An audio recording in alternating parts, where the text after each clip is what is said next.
Hi guys, magandang araw. Ngayong araw nga ay andito na naman kami sa Han Shifu Restaurant dito sa Dubai City Center Dera. Dahil nga birthday ni Araw, dito na nila naisip na i-celebrate ito. Tara at pasukin na natin ito. Hinihintay lang pala muna namin saglit dito habang chinicheck nila yung reservation namin. At dahil okay na, pumasok na nga kami sa loob at ito nga yung bumungad sa amin. First week nga pala ito ng November, kaya may decoration pa sila na pang Halloween. Late ko na ngang ma-upload to guys at di talaga kaya ng schedule ko. Dito nga ay umupo na kami at nag-order na din. Yan nga pala si Don, ang pamangkin ni Donna, at kakarating nga lang din niya dito sa Dubai. Ito nga yung gusto ko dito sa harapan. Sinakikita ko yung mga chef habang nagluluto ito at dito nga binigay na yung order namin na juice. Ang cute nga ng mga costume ng mga waitress nila dito. Chinese na Chinese talaga ito. At dito nga binigay na din yung unang order namin. Kumain na nga agad kami at itong soup nga agad ang tinira ko. Parang pares nga lang din ito pero may ibang lasa talaga siya, nakakaiba at talagang dito pa lang mapapayami ka na. Lahat nga pala yan guys ay unlimited at first order pa lang po namin yan. Lahat ng nasa menu nila ay unlimited sa halagang 69 dirhams lang for 2 hours na yan. Hindi ka nalugi dito guys at talagang sulit ang kakainin mo dito. Yung juice nga pala, 3 lang yung in-order namin kasi pati yung drinks nila ay unlimited na din at meron silang iba't ibang flavors depende kung ano yung gusto nyo. Basta kailangan pag pumunta po kayo dito, magpa-appointment muna kayo para sigurado. Ang dami kasi kumakain dito at laging fully booked sila. At dito nga, nagulat nga kami kasi hindi lang si Araw yung may birthday. Magkabilaan at ayun, kinantahan na nga nila ito.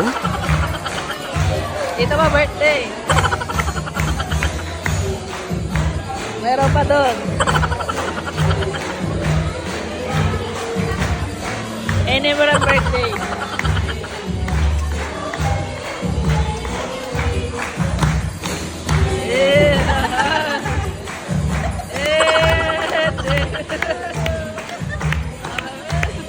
Wala pa ang tuktok eh.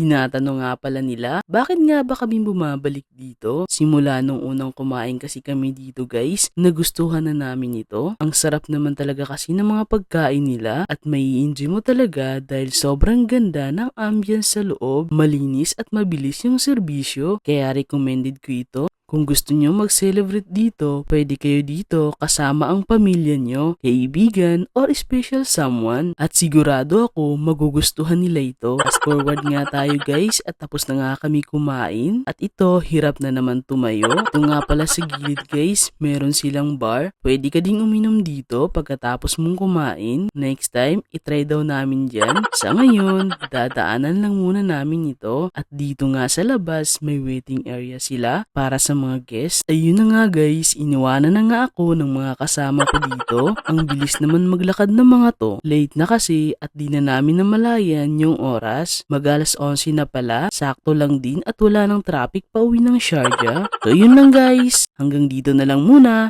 Maraming salamat sa panonood. Ingat po kayo.